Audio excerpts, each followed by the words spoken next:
So, I've been meaning to make these videos. I keep telling my homie that I'm going to make these videos, but I always get sidetracked, and you know how it is.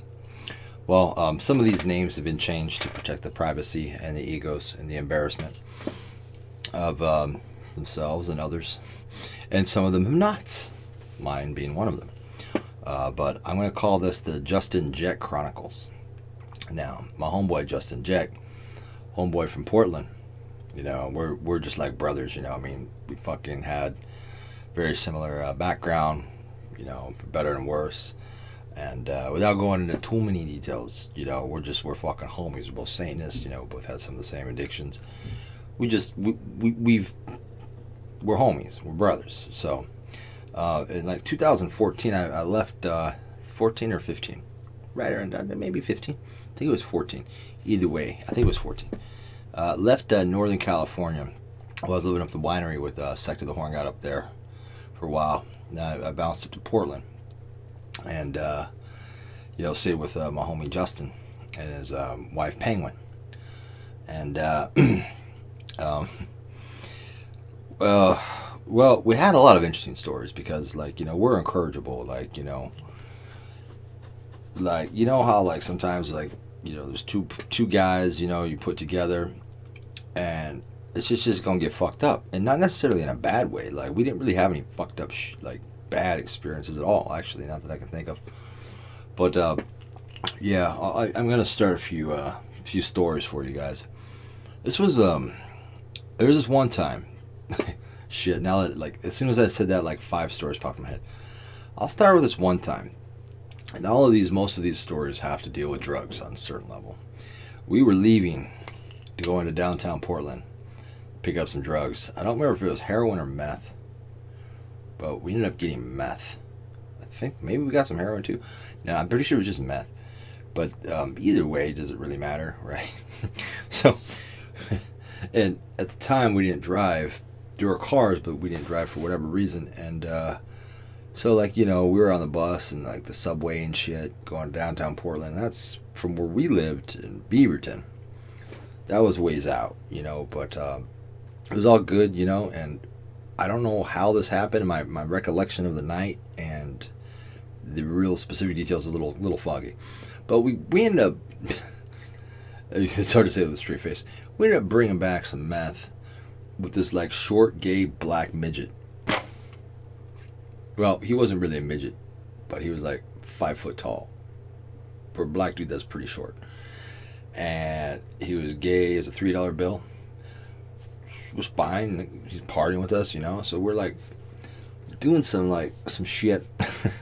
Penguin, I'm sorry. I don't mean to embarrass you if you come across this, but that's why your name is Penguin. So I don't know who decides to turn on the porn. Like, that's an awkward thing when there's, like, a room full of dudes. Like, that's something you kind of do in privacy, right? But when you're smoking meth and shit, you're not really thinking straight. So, like, somehow porn got on, right? And everybody's watching porn. And I remember the gay black guy asked to borrow, my homie is Justin's wife at the time, Penguin, to borrow a sex toy. And I guess there was a butt plug floating around.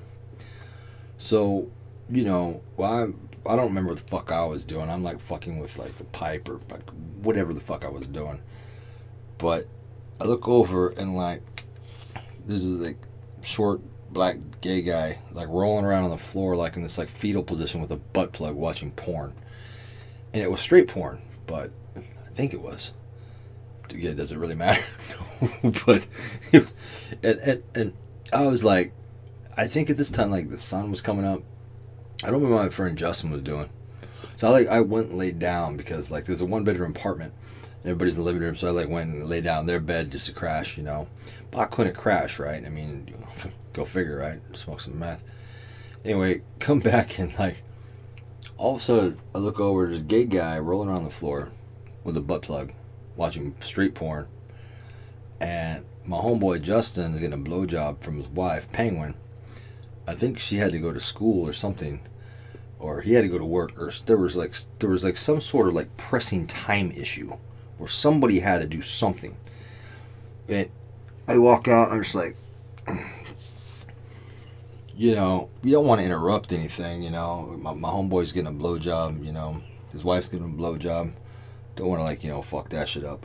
And you got the gay black Mexican guy with the butt plug that belongs to my homeboy's wife, and it's like, and there's porn on TV, and not that I have a thing against porn, but it's not really like a community thing. It's not like, hey, let's watch Netflix. No.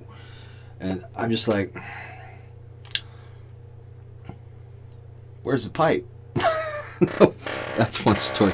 I'll get into more stories, but how that situation ended was not all that exciting. Somebody went to work or school. The gay black guy with the butt plug gave the butt plug back. I think he might have even washed it off. And then he took off, and eventually I think we all went to sleep and forgot that ever happened. But it did. I remember this. But yeah, that was a funny story from like 2014-ish, right around there. So, moral of the story, don't do drugs. Drugs are bad, okay? That's it.